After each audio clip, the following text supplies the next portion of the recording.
भारत रत्न। मेरा बड़ा स्पष्ट कहना है नरेंद्र मोदी साहब को कि राजनीति में शुचिता का समापन आपने किया है। अटल बिहारी वाजपेयी और लाल कृष्ण आडवाणी जी समकालीन नेता हैं। जब अटल बिहारी वाजपेयी जी को आपने भारत रत्न दिया था, उसी समय आडवाणी जी को भी भारत रत्न देना था। इससे पहले कई ऐसे लोगों को भारत रत्न मिला है जो आडवाणी जी से बहुत नीचे कद के हैं, लेकिन अब मैं तो यही कहूंगा कि दोयम दर्जे का व्यवहार आडवाणी जी के साथ किया गया। अपना निर्णय ले सकता है।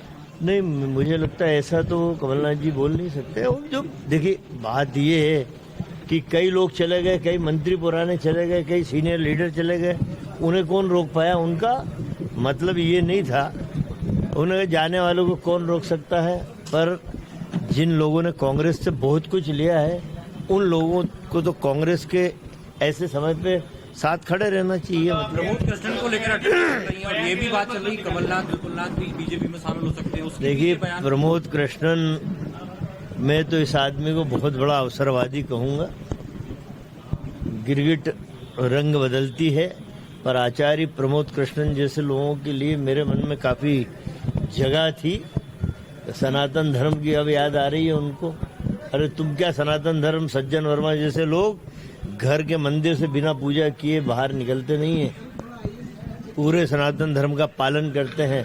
उनको इतने सालों बाद प्रमोद कृष्ण सनातन धर्म और मोदी जी के गुणगान करना। अरे गुणगान करना प्रमोद कृष्णन तो उन 5 महान जजों का करो जिसने ये फैसला दिया और उस पर राम मंदिर बना।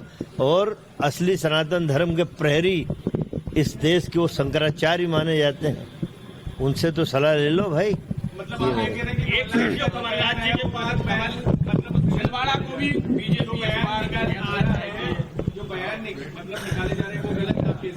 जी हाँ, बिल्कुल बिल्कुल गलत है।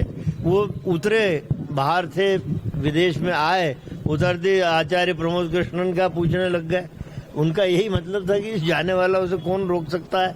पर जिन्होंने कांग्रेस का लाभ लिया है, उन लोगों को तो कांग्रेस के ऐसे समय पे खड़ा रहना। लेकिन अभी ये खबरें ये भी चल रही है कमलनाथ बीजेपी में शामिल हो सकते हैं। ये तो बीजेपी का घिनौना षड्यंत्र है। कांग्रेस के वर्करों को डिमोरलाइज करने का एक घिनौना षड्यंत्र है ये। जिस तरह जगह जगह कुचक्र चल रहा है, झारखंड में चलती सरकार को गिराना, ऐसे कई राज्यों में चलती हुई सरकारों को खरीद फरोख्त के जरिए गिराई है। वो षड्यंत्र मध्य प्रदेश में भी हुआ है। अब लोकसभा चुनाव आते ही कमलनाथ सबसे बड़े कद के नेता मध्य प्रदेश में, तो उनके नाम पे कि वो बीजेपी में जा रहे हैं। आडवाणी जी को आज मध्य प्रदेश चुनाव समिति की बैठक विथ स्क्रीनिंग के साथ में हुई है और उसमें जो सुझाव आए थे बड़े महत्वपूर्ण थे। उसमें ये था कि 29 सीटें हैं, तो लगभग हमें 14-15 पे यूथ और 14-15 पे सीनियर लीडर को चुनाव लड़ाना चाहिए। थोड़ा सा मतलब 14-15 यूथ को और 14-15 सीनियर लीडर को 29 सीटें, तो ऐसा बिल्कुल तालमेल बिठा के चुनाव लड़ाने की तरफ हमको आगे बढ़ना चाहिए। अभी हमारे 29 प्रभारियों की बैठक अभी आरंभ होगी 3 बजे। उसमें रिपोर्टें लगभग सबकी आ गई हैं। भोपाल में तो कम से कम 15-17 नाम हैं। ऐसे कई जगह 8 नाम, 9 नाम, 10 नाम हैं। उन नामों को अभी निर्देश दिया है कि शॉर्टिंग करें, शॉर्ट लिस्ट करके फिर उन्हें दें, ताकि अगली बैठक में वो नाम सिंगल हो सके।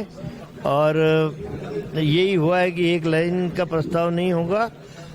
हम जो यहाँ से सूची अगली बैठक में जारी करेंगे, उसमें कोई किंतु परंतु नहीं होगा। और सारी मतलब ये जो स्क्रीनिंग कमेटी की हमारी सीनियर लीडर आई हैं, रजनी पाटिल जी, ये खुद लिस्ट लेके जाएंगे और पूरी स्क्रीनिंग कमेटी फुल बेंच में स्वीकृत करा के ला के यहाँ देंगी, वहाँ गई। मैं समझता हूँ मना कर रहे हैं चुनाव लड़ने से।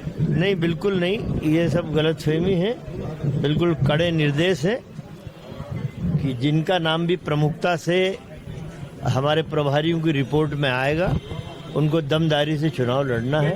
सब तैयार है। नहीं, अब ये बातें तो आती, मैंने तो शुरू में एक लाइन कही कि ये बात थी कि 29 सीट है, 14-15 पे यूथ चेहरों को और 14-15 पे सीनियर लीडर को चुनाव लड़ाना चाहिए। ये प्रस्ताव लगभग पारित हुआ। कमलनाथ जी कह रहे हैं कि जो भी भाजपा